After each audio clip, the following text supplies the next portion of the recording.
Hi there, it's Carl Irwin, the Common Magician. Not really with anything interesting to show you, just some ideas to talk about. Just a bit of a catch-up moment. Something I saw online on YouTube, actually, in the last couple of days. It was just so funny, and at least to me. I mean, it won't be amusing to any of you, but it was just fascinating to me, just the way things work, and it kind of my experience with it ties into the actual issue itself. Which I'll talk about, and then some other thoughts that I've been having as well that I'll share with you if we get to that. And then a little bit of a catch up on a couple things that I talked about recently. One of them being the dice. So we looked at the forces unexplained, the dice force. It's actually just a probability. It's an investment in probability when you have 3 dice.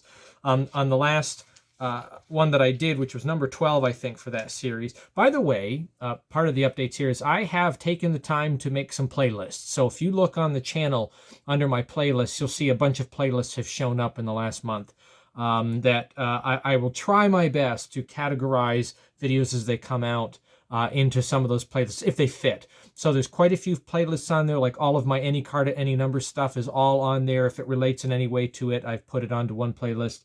My Forces Unknown series is on there. Some everyday carry stuff, tricks that I do, things like that. I've tried to organize the channel a little bit. I've not been very organized with this since I started it several years ago, but I'm trying to be. I'm trying. So you can look on that. But the last one talked about this investment in probability with 3 dice, as Animan mentioned it. And I said that Animan says that 10 and 11 are the most probable outcomes. And I mentioned that I seem to find that 12 comes up in my experience. For a couple of reasons, this is why, is that my sample set is too small, right? Obviously, in the long term, and I mean hundreds and hundreds and hundreds and hundreds of rolls, you're going to find that it is 11. 11 is the central value with the most opportunity. But on the periphery of that, you have 10, 11, and 12. 10 and 12 being on the outside of that high probability. Would be the next in line. Why does Animan say 10 and 11? Well, because 10, counting one short, is an easy out. So it's worth mentioning that 10 and 11 have the highest probability. However, I think if you use 12, you probably can use that as an out as well in many circumstances. For example, if you're doing a book test, depending on the book that you're using, if you go to page 12, you may be looking back at page 11. Depending on how the odds and evens are arranged in the book. Likewise, you can also evaluate if there is a spare page at the beginning, a contents page, a title page. You can rip pages out of a book and use a book only for this so that you can get 10, 11, and 12. That way you have the most number of outs to use that you can justify no matter what number comes up. And that gives you more opportunity. Considerably more opportunity to get a hit on that. So I did want to bring that up. It is 11 really is the number, 10 being one short, 12 being one long. So I did want to mention that. Other things that I've been looking at lately. One thing I saw is a video went up on Craig Petty's channel. You know Craig Petty. And he's no stranger to conflict, as you've seen on his channel. So there's an awful lot of drama that goes into his stuff, and take that for what it's worth. I think that's part of his brand, honestly. But he had this idea. Before I get to his idea, this new thing that he's marketing, I did want to address something about it. There is an unusual circumstance there. I had this idea a while back that you could create like an everyday carry item using the binary sorting principle, right? And one is Powerball 60. If you've seen that effect, it's a lottery ticket effect that uses binary sorting, such that you have several lottery cards, lottery tickets, scratch tickets, and then someone picks a number from 1 to 60, and they look at the tickets, and then it's a binary sorting principle, and you can identify what number they're thinking of without them actually saying what it is. And I'm trying to remember who put that out. It was Sanders, maybe? Richard Sanders was the creator of that one. It came out long time ago. I've been aware of that more commercialized version. Of course, the trick has been around forever. It's been around forever. I had it in a magic kit, more than one magic kit when I was a kid, this binary sorting principle. And of course, in that situation, the effect was considerably more arbitrary, right? You have just cards with numbers on them, and you have someone think of a number between 1 and whatever 100, and then you do the binary sorting, and there's no justification for it at all. But that is that's the effect. And you can name the number they're thinking of by them looking at these cards and determining a number from that. Okay. I have always been fascinated by the binary sorting principle ever since I saw that, but it seems so math driven that it wasn't something that a spectator can appreciate. Then I saw the Powerball 60 thing that came out years ago, and I've been thinking ever since there must be some way to do this with something more normal, right? And one thing that occurred to me was receipts, using just store receipts, because people carry those. And I actually emailed this out not too long ago to somebody who was exchanging. It's actually Gino Minari. We've been sharing some emails and some ideas. He's been sending me a lot of really interesting ideas and things that he's thought about. And I very much appreciate that. And he sent me some stuff on binary sorting because it was something I had mentioned. And I replied to him, I said, I've been thinking about this actually and doing something with receipts. And it's just so funny because I've been thinking about this for a while since I put out the a lottery prediction. I've been thinking, well, a binary sorting would be a great method for an everyday carry item in the wallet that's not lottery tickets. And receipts is the way I've been thinking. And I was even thinking, if I were to do this, I would put it on Tyvek, and that way you could keep the same receipts all the time. It's just so funny because here, Craig Petty on his channel, he's talking about the release of eDeceit, which is exactly that effect. And you can see there's drama there where some other people are saying, well, he stole it from them, and it's hilarious to me because as I understand the situation, I had this idea. It would be like me sending Craig Petty an email and saying, no, I'm sorry, you can't put that out to market because I already had that idea. I emailed somebody about it. It's not on market. I haven't made a cent off of it. But I had the idea first, so therefore you need to pull it and you can't do it because I was going to make money on it. That seems to be what the situation is, and it's really quite absurd. And if I was Craig Petty, not to get involved in this stuff because it's just so, no pun intended, it's so petty. If I were him, I would say, hey, fellas, that's the way the cookie crumbles. Right? Tough noogies, deal with it. That's how I would end it. I wouldn't really get into this back and forth stuff that they're doing right now with him and Murphy's.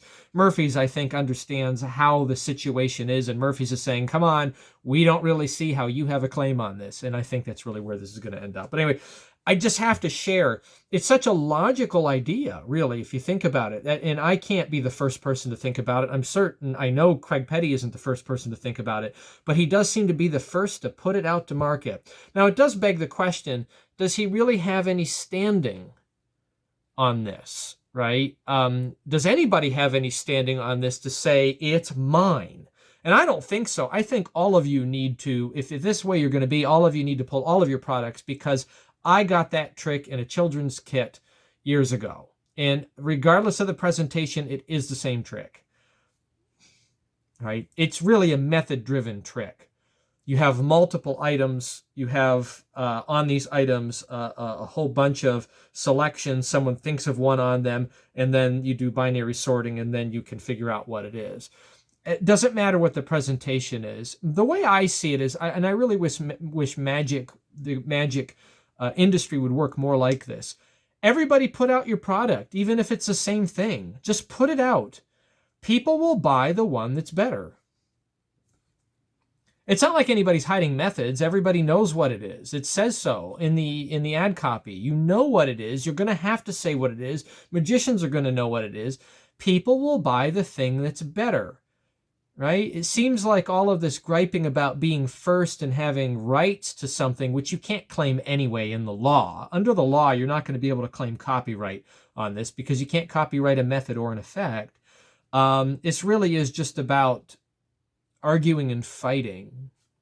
right? And it's really, really silly. It's really silly. So, Craig Petty, you beat me to it, right? If I was going to put it out, if I was going to release something like that on Penguin, it wouldn't have been able to be on Tyvek, and it wouldn't have been able to use brand names. It would have been some kind of, really generic set of tickets that people can print receipts, and then that's how I would have done it. But obviously, I'm not even going to bother with that now because it's out there. But anyway, that was the one thing that I noticed that I saw on the channel there, Craig Putty's channel, that it just struck me really funny because I literally had that idea, and it was something that I was really investigating making. But anyway, I can't do it now, so that's it. The other thing I was thinking about was completely unrelated to any of this stuff was the topic of presentation, right? Doing presentations. How do you start a trick? And you can comment on this in the comment section below. How do you start a trick? How do you begin your effects whenever you're demonstrating something to people? Is it something where you have to have a story and you begin it? Do you need to have what we talk about in education, a participatory set, some kind of introductory thing that brings you into the actual presentation?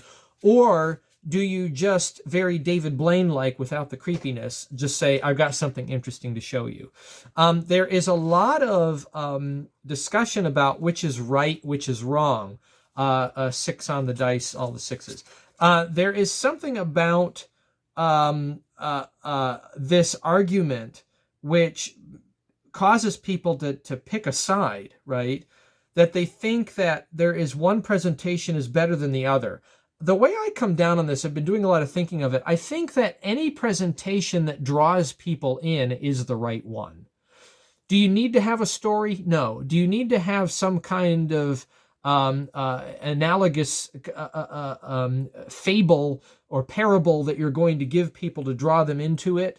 No, I don't think so. I think if you can address people and say, hey, I've got something interesting to show you, and if that's interesting enough and you captivate the person, that's sufficient, wholly sufficient.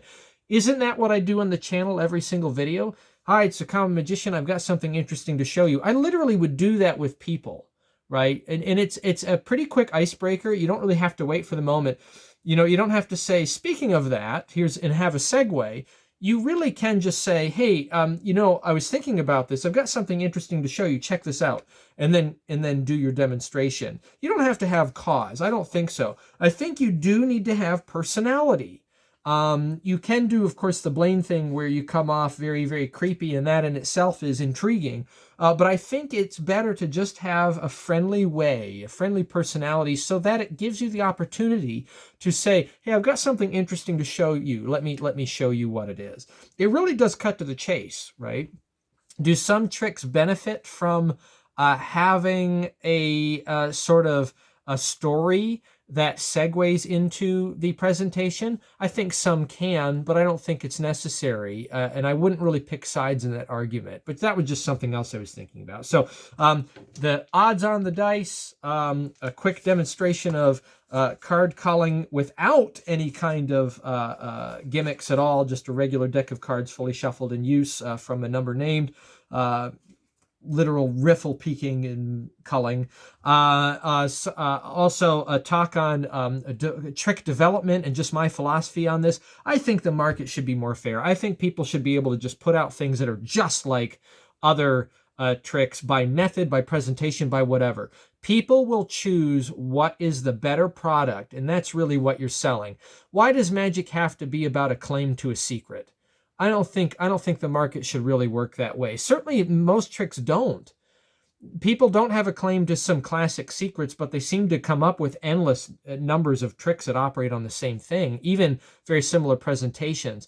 I think you're all a bunch of whiners. I think that's all. That's my opinion. You're a bunch of whiners. You're a bunch of babies whining about who gets all of the money, on something that you don't even really own.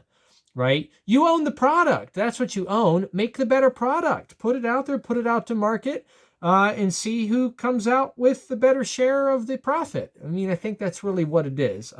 There's that. And then also just a quick discussion in introductions to presentations. I literally think you don't have to have an introduction. I think you can just be a nice person and say, hey, I got something interesting to show you. Check this out. And you don't really have to have a segue or a cause.